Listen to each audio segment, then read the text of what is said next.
in the midst of a huge transformation where our peers, communities, and workplaces are all really melding into one. Welcome to Reimagining Company Culture. My name is Christina Giordano, and I'm the Partnerships and Community Manager here at AllVoices, and my pronouns are she, her, and hers. Today, I'm very excited to welcome our next guest onto the show, Elaine Mak. She is the Chief People Officer at Vailmail. Elaine, thank you so much for being here. If you can share a little bit about yourself, including your pronouns, and when you were younger, how did you answer the question, what do you want to be when you grow up? Well, thank you, Christina, for having me. I'm excited to spend some time with you. So Elaine Mak, pronouns are she, her, hers. So I guess a little background on myself is, so I identify as a first generation Chinese American. I was born and raised in New York. So I know you're from New York too, right? So, yeah. So I was raised in my early years in the Bronx, and then a majority was in Queens, and then we moved out to Long Island. So, I mean, I'm sure you could just imagine sort of like my immigrant parents, like, American dream and trajectory, right, around like moving. And what I'll say is like many Asian immigrant parents, they certainly emphasize the value and importance of education and health, and made lots of sacrifices so that I can be what I want to be. And I think to answer that question that you pose of like, what did you want to be when you grow up, like it was as I reflected on that, it was just such a privilege to be able to answer that question because of what I've just shared, right? It's like, I think it's through my parents' sacrifices, they earned me a life of choice and opportunity, right? And not just for me, but for generations to come. So as I reflect now on like, what do I want to be when I grow up, or what, it was like, I got to choose whatever. Like one day I was like, I want to be a hairstylist. The next day I was like, I want to be a lawyer, right? And what was beautiful about it is like, I could have been any of that, right, if I chose it. And it's because of, the foundation that my parents, gave to me and the generations to come. And, I have an 18-month-old daughter now. And like, I look at her, I'm like, wow, I'm like, she really gets to choose, right? She is just so brave and fearless. And, I just feel like the world's framework and systems try to teach you that, right? And like my job is to help her keep that. So, what do I want to be now? What do I want to be now when I grow up? Is, I want to continue to be a steward and mentor to our next generations of leaders on being brave and fearless, and that anybody can be whatever they want to be. That's a great answer. I love how you highlighted kind of imagining what's possible. There's a huge privilege that comes with that, especially as a kid, and seeing the opportunities that the world is your oyster as well. And you fast forward to right now, you're leading the people team at Vailmail. How do you think that your personal journey has really led you up until this point in your career? So, I mean, this is something I think about a lot, is like, I just don't take like the privilege that I've earned, right, through my parents is not, is a responsibility, right? At the end of the day, it's a responsibility, and I don't take it lightly. And to me, my value is really around empowering people and community, right? So that they're also legacy building for the generations ahead of us, right? It's like, leave this place better than we found it. So with that said, it's interesting. I see organizations as microcosms of what is happening in society and the world, right? And like, people in leadership have the positional authority to make decisions that impact millions of lives and generations to come, right? And I think like, in my experience, like some realize the social responsibility that comes with positional power, and many others don't, And so with that said, to me, it was like, this is an opportunity, right? So I get to leverage my privilege, my passions, my experience to really drive change in leadership, right? To scale happy and healthy organizational cultures that are productive, and produce positive business outcomes, right? I mean, to me, it's a simple formula.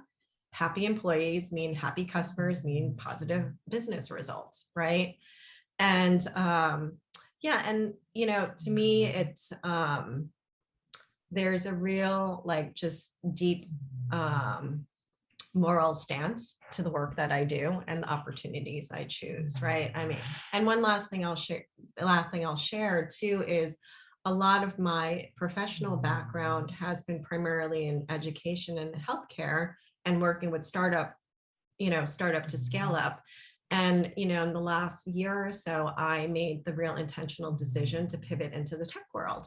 And the reason there was like, hey, like this is a huge area where lots of decisions are being made, that are impacting millions of lives. And so to me, it was like, okay, it's time to make a pivot. Like I got the education thing, I got the healthcare thing, right? Let me go look at tech now and figure out what are the big problems to solve there. And so hence the pivot. And like it's been like, whoa, I'm like, there's lots going on here. Absolutely. Never a dull or boring day, I'm sure, in the role. And I definitely agree with you that our jobs and workplaces, whether it's virtual, hybrid, or you're in the office, are microcosms or communities of the world at large. And leaders, especially people managers, have such a high impact on the well-being and happiness of their team. I think we spend, at least a third of our lives working as well. And I want to talk about kind of this, not a new concept, but a lot of folks are talking about it right now in terms of equity driven leadership. How do you encourage it on your team and just at Vailmail at large with all of like the people managers? Yeah. So to me, equity is both a value and a strategy, Mhm. right? And then that gets translated into process and systems, right? For to make it stick. So the approach that I've taken, like in each organization I've gone in that has said like, hey, we want to prioritize this. We think it's important. And to me, I'm always like, well, just how important is it? Right. Right? Because if it's that important, then you make it a core business pillar of the company. If you can't commit to that, then it's a checkbox and it's really not important, right? So with that said, each company I've gone into where, and that's been part of my role is like, come help us like really make this happen.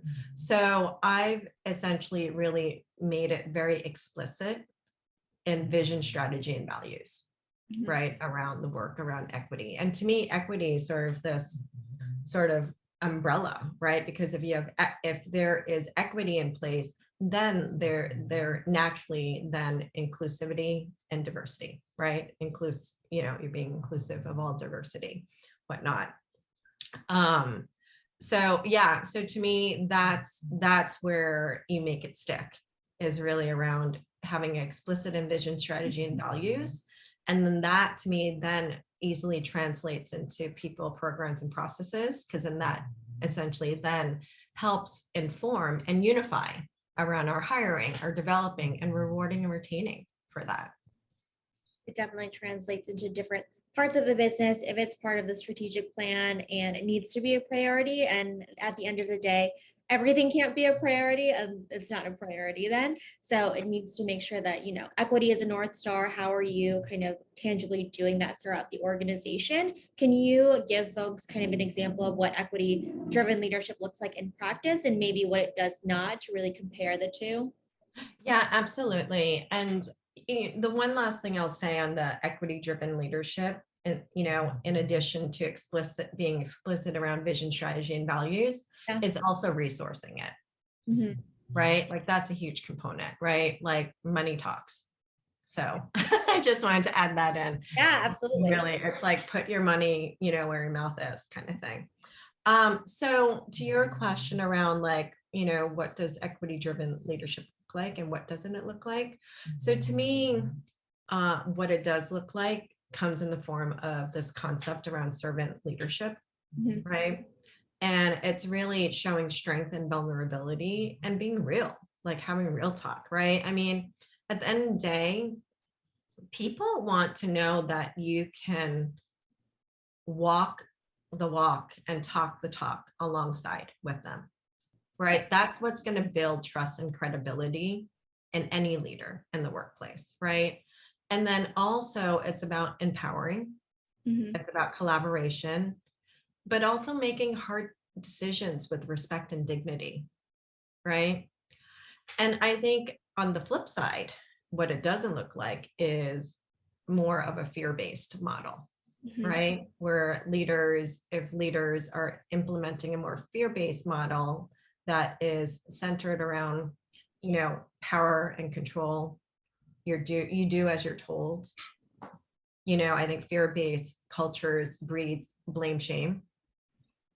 And, it really creates this huge bias and equity in the workplace because it it favors likability over effectiveness in people, right? So, I think in those types of cultures, it's more like, well, I like that person, so I'm going to promote them. Or, that person kind of walks the talk or like is more agreeable. So, yeah, so that's sort of the opposite of what we don't want to do. What not to do is very important, and just what to do as well. And I definitely think that modeling that behavior and asking someone on your team to be vulnerable and have empathy, as opposed to kind of doing it yourself and like leading by example, I think it's very different and goes to what you were talking about earlier in terms of box checking. If you're just saying it to say it, but do you actually mean it? Is there kind of a way that you think that we should be evaluating the effectiveness of leaders from kind of a people perspective? And how do we think about, okay, if they are actually doing it and operationalizing it from that sense? So to me, it's all data, right? And to me, the work of people, like you have to design that with and for people, right? So Mhm. to me, the data is it comes from people, right? People are going to tell us if it's working or not. And, leadership effectiveness also gets translated into company team performance and retention, right? Like to me, I'm like, the numbers tell a story, right? And the more you break it down, it just reinforces a narrative in the story. And there is both strengths and opportunities to that, right? And to me, the important thing there is then translating that into learning and meaningful action. Mhm. If you want to know what people are thinking or how they're reacting to certain policy, or how they're feeling, you just have to ask them also and capture that data, and also make sure that you're doing it on an ongoing basis and having these, again, hard conversations and sharing the why behind kind of changes or processes. We know that kind of people are complicated. We're all human. We're all going through different things at different periods of our lives. And we're hearing that business as usual isn't cutting it. A lot of HR and people professionals are being innovative, and it's an incredible opportunity to be creative with your strategies. How should people re-engineer their kind of processes? And have you re-evaluated any kind of workflows in the people space over the past 18 months as well? Yeah, I mean, that's a great question. I think this past year has proven a lot of opportunities and also, well, exposed opportunities, but also reinforce what resilience companies have, which has been really fascinating to watch and experience.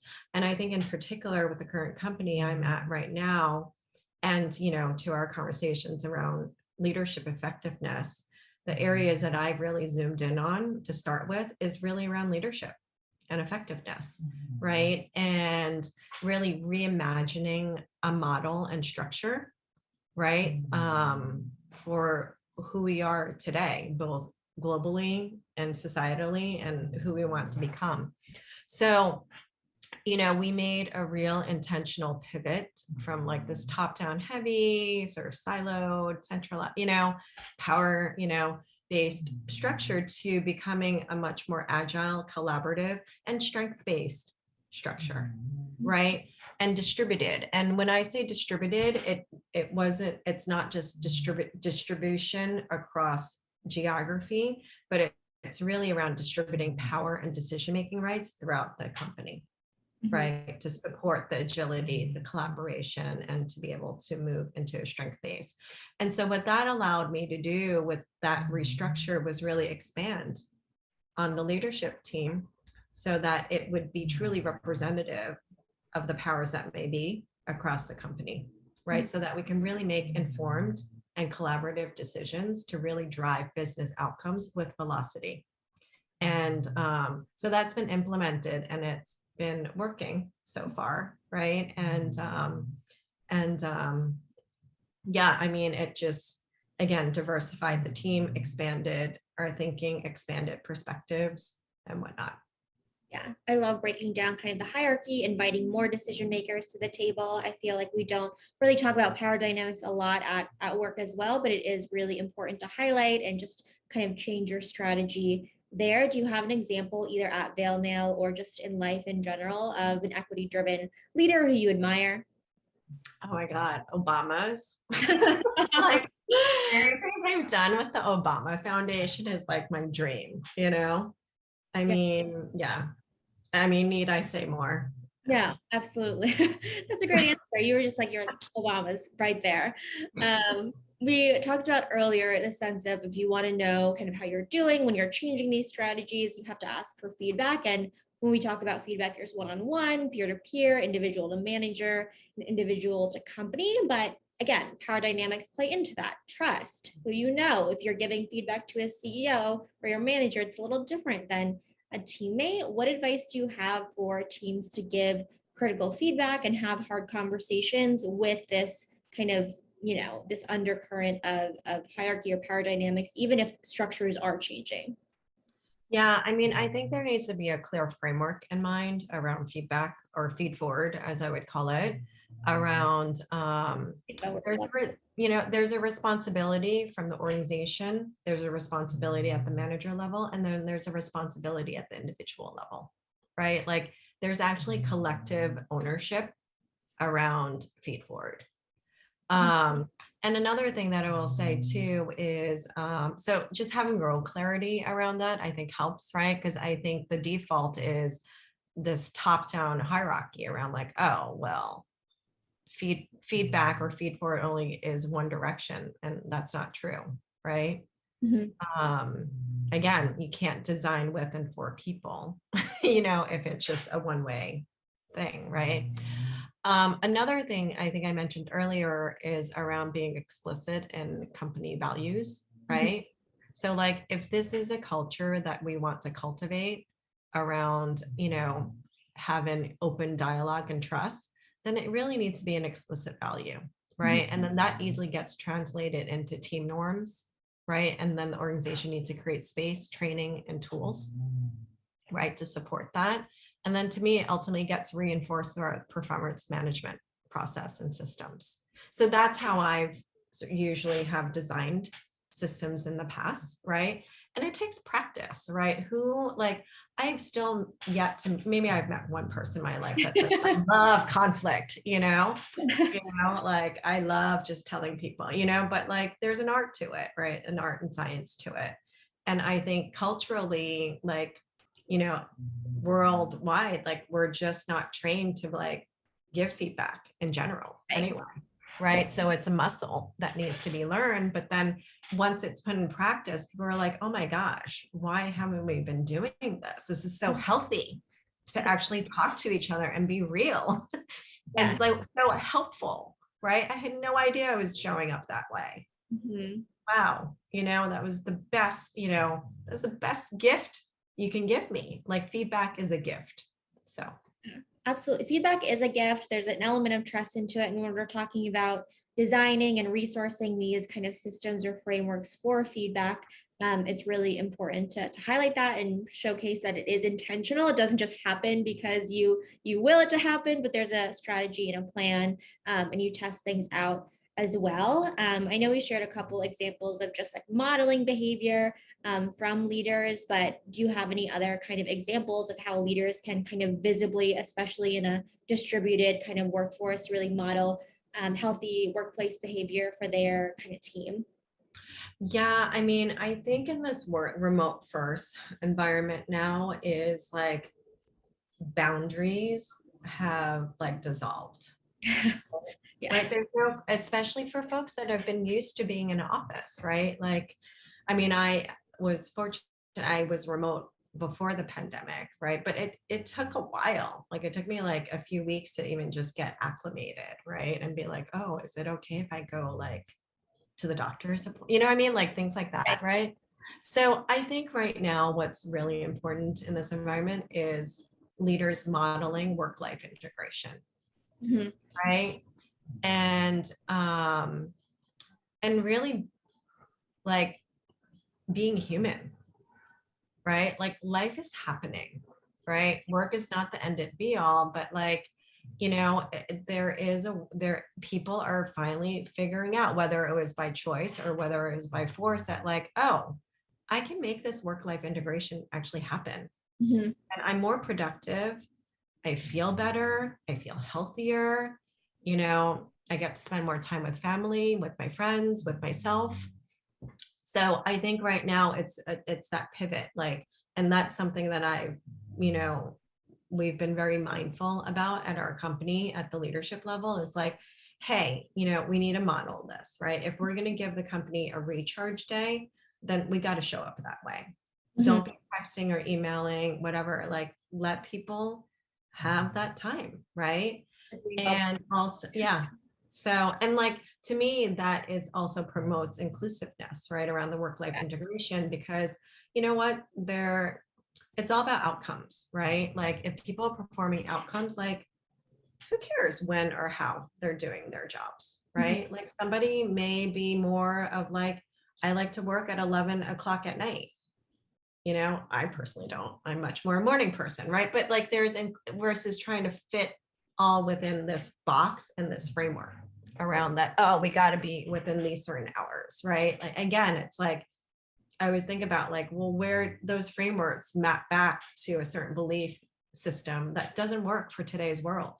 Mhm. Oh, yeah. So that's where I would hone in on the work-life integration to promote inclusivity, more flexibility, and quite more compassion, that like people have lives outside of their jobs, right? And that's okay. People are full human beings. They don't just sit in front of their computer and there's a Zoom box all day. Yes, I love the term that you use too in terms of work-life integration. I often use work-life blend, and I'm very kind of against work-life balance, because at the end of the day, is balance ever achievable? There are some times where you are really passionate about work and you have a project and you're working a little bit more. And then there are some times where, you don't, again, people are different at productive at different times, and you just have to, I don't know, like lean into that as well if the outcomes are the same. A lot of folks are talking about how leaders are often at a seat, have a really strategic seat at the table. They're asked to solve a lot of problems right now. What's the next problem or situation you're currently trying to solve? Mhm. So our organization actually, I mean, again, not unusual to us, but in the midst of a pandemic, we actually, had to reinvent the business, right? And like sort of facilitate this org transformation. And the company that we are today is not the same company, right, from 12 months ago. And I would say we're even better, right? So much more better today. So it's interesting where we are right now. I call it like the tweeny stage. We're both at end and beginning, Mhm. right? Around our company trajectory. So to me, it's like, I don't know if it's a problem, but it's certainly like a meaty situation where it's an opportunity and fun, is really looking at like, okay, do we just need to onboard this whole company regardless of when they started, Mhm. right? And like just do a complete refresh, right? And which is what we're actually planning to do right now. So it's just taking this lens around like, hey, we're a new company, we're doing a refresh, we're re-onboarding. I mean, we just updated our mission, vision, and values too. So we're going to be launching that over the next few weeks. So I think it's really doing all that, but then also within this remote work context, right? But I think more of the challenge is it's less so the remote, but that we're remote in the midst of, another surge around the pandemic, Mhm. right? So, it's sort of like, new company, excited, but we also have to think about like, what are the systems and structures to operate remotely, right? But then also like make sure safety and well-being are very at the top of the list, right? Absolutely. So I like the idea of onboarding everyone just again, especially when amidst like a big change. And so everybody is on the same page and also maybe leveling the playing field a little bit in terms of just, knowing the different systems or knowing where you are in terms of values. So I think it sounds like you are at a very interesting point in the company's kind of trajectory too, but it also can be really stressful. Is there anything that you kind of want to share that I either didn't ask or just maybe a key takeaway that you hope the audience brings with them after listening to our conversation today about equity driven leadership and just the work that you're doing at Vailmail? Yeah, and I think I said this earlier already, or said it a few times, is like, you know, what I love about this work is there is a creativity and fluidity to it because you get to design it with and for people, Mhm. right? But that's the key formula is like if we don't take the time to actually design this with and for people, it just doesn't work. Mhm. Absolutely. I love it. A human centric approach is really important. You can't be afraid of feedback, intentional design. Thank you so much for being on Reimagining Company Culture, Elaine. I really enjoyed our conversation today. Thank you so much for having me. Of course. And as a reminder for folks who are listening, we really believe at AllVoices in the power of employee feedback, and we know it's a requirement for the company to succeed. Have a good rest of your afternoon, everyone.